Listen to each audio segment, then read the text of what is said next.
friends, Heidi here from Rain Country. God is good all the time, and I'm here today to talk yet again about taking care of your various wood kitchen products or anything else that you have that is wood that hasn't been treated. But typically our kitchen products, we don't want a varnish on them. We don't want any kind of special treatment that could possibly be toxic to our food when we're going to use it. So all these things here are used for food. And this is just a few of the items, but I'll go ahead and go over what I have here. So I have the long-handled tamper for vegetables and more. Then I have a shorter, wider tamper that I mostly use for mashing fruit, like when I'm juicing the grapes for making wine. Most of the things you see here, other than these three utensils, Patrick has made everything else. So I've got my set of rice bowls that he made me a couple years ago, I think it was, my mortar and pestle, and then I have my chicken cutting board. This is the cutting board that gets used more than anything.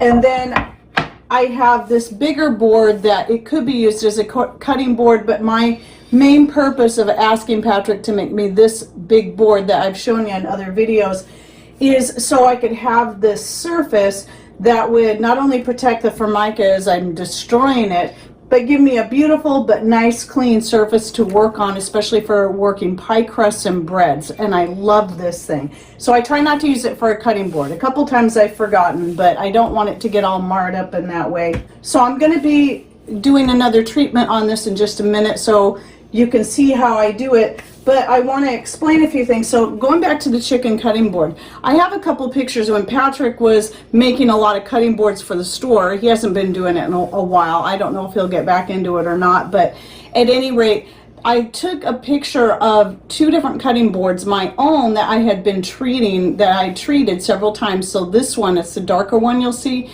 and then the lighter one was made from the same wood, but that was untreated. So you can see how treating it the way I'm going to do it, all natural, does deepen the color of the wood, and it's going to protect it, and it is something that you should keep up on and do it quite often. So this particular board I've had for several years, and it just keeps getting darker and heavier over time because I do treat it periodically. Every couple of months I'll give it a good treatment.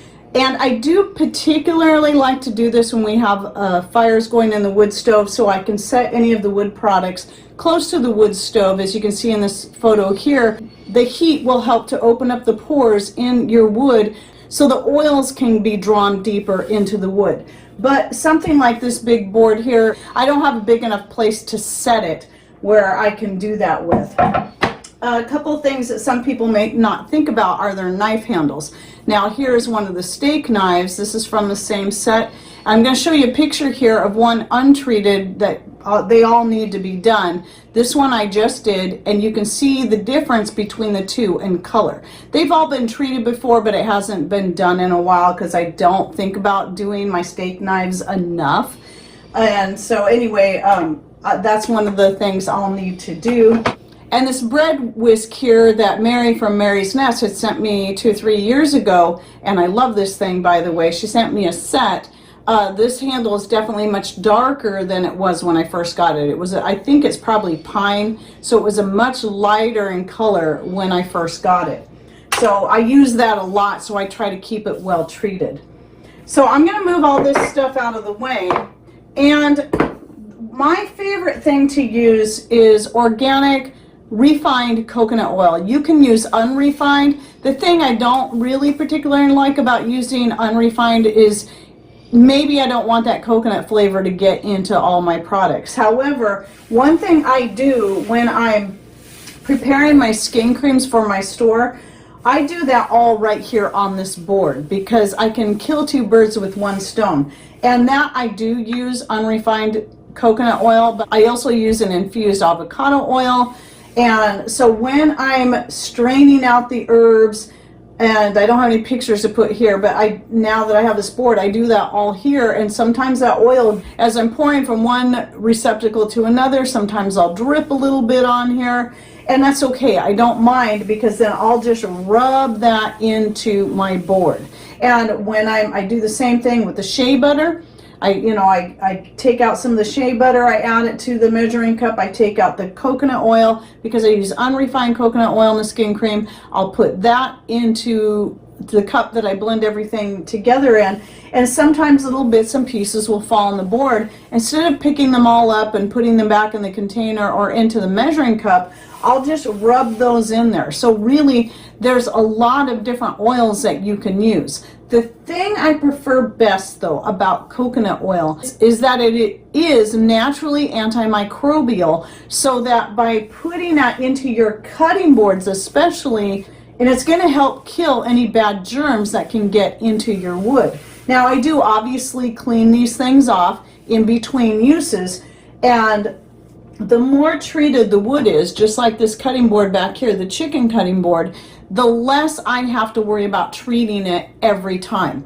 But with something like this that is still fairly new, when I make bread on this thing or pie crust, I have to clean this off pretty good. I always go back over it with another treatment. But eventually it'll get to where I don't have to do it as often, but you'll still need to keep up on it. So what happens with the oils is they're going to keep sinking deeper and deeper into the woods. And anytime you get a brand new wood product, that's something you're going to want to, especially cutting boards, you're going to want to keep treating that and treating that and treating it and letting it absorb into. This is why the heat comes in handy, because what you'll find if you have a good layer on there and it seems really greasy and you might feel like you want to wash it up, wipe it off, just leave it. When you come back later, it'll be all soaked into the wood. So obviously with coconut oil, it does need to be warmer, but since it melts at 76 degrees, this is something you can easily do with your clean hands. So I just take a blob of it like this, and then I'm going to put it on my board, and I just start rubbing it in. And as I work with my hands, the heat from my hands is going to start melting that oil.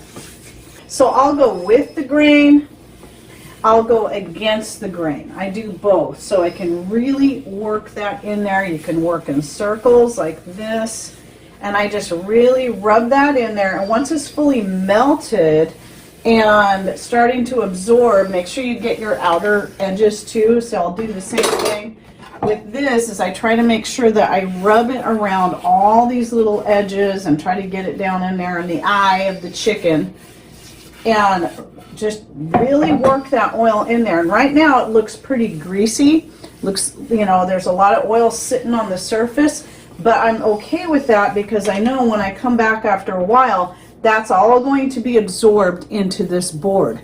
Since this board gets used every day in some form, I don't do this every day, but I do flip it over occasionally and then treat it again. So each side is getting treated equally. So maybe once a week or so, I'll flip the board over, make sure it's nice and clean, and then put another treatment on it before and after I use it each time.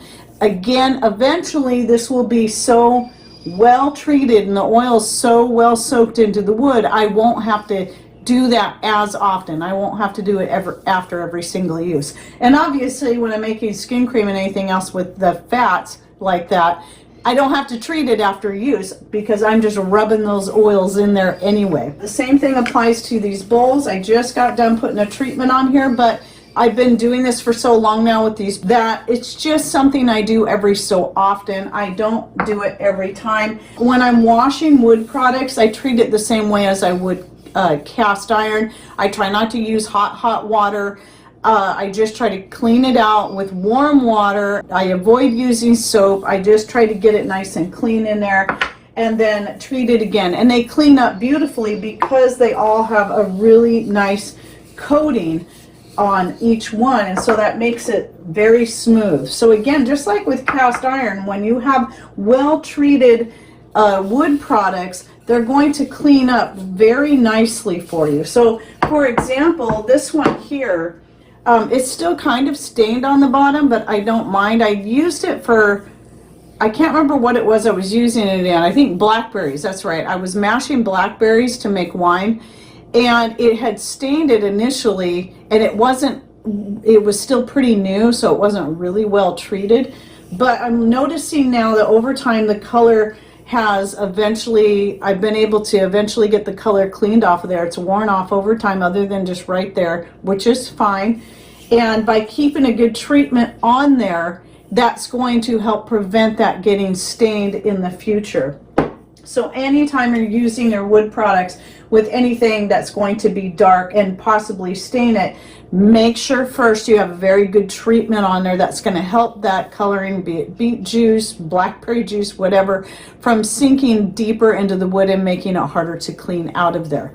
So anyway, this is a way that not only makes your wood products just look beautiful and really bring out the color and all the details and the grain of your wood products, but will protect them and help them to last longer and make them so much easier to clean. So one example, I actually am using that cutting board over there for a loaf of bread I made yesterday, but was the cutting board, if I have a picture I'll put it here, that we got when we were first married. It was one of my bridal shower gifts, and it was just a plain cutting board. It didn't have any other wood in it. It was just a solid piece of wood. But I didn't know anything about treating my cutting boards, and it got dried out over time. I used it a lot, and eventually it got a big crack in the middle of it. And so what Patrick did was he took that board apart, cut out where the crack was, and then cut it in another place, because since the crack was kind of off to the side and not right in the center, and then connected the whole board back together again with 2 strips of walnut so I could have my cutting board back. And ever since then, since I've learned, I treat that the same way. I always keep a good coating of coconut oil on there, but you can also use heavier oils. Anything, as long as it's edible and safe to ingest, is fine. Shea butter is a good option, mango butter, cocoa butter. Cocoa butter would be harder. I would suggest mixing it with another edible oil, like maybe avocado oil or even coconut oil, because it's not as soft as shea butter, and mango butter especially is nice and soft. And you can use other oils like olive oil and avocado oil, something that you can just pour on there and rub in. I just really prefer using the coconut oil above all. So anyway, that's just my tip for the day and how I treat my wood products in the kitchen. And it's totally food safe. I don't have to worry about any kind of toxic treatments that might be getting into my food. All right, well, I hope you enjoyed this video and you found it helpful. Thanks for watching. Take care and God bless.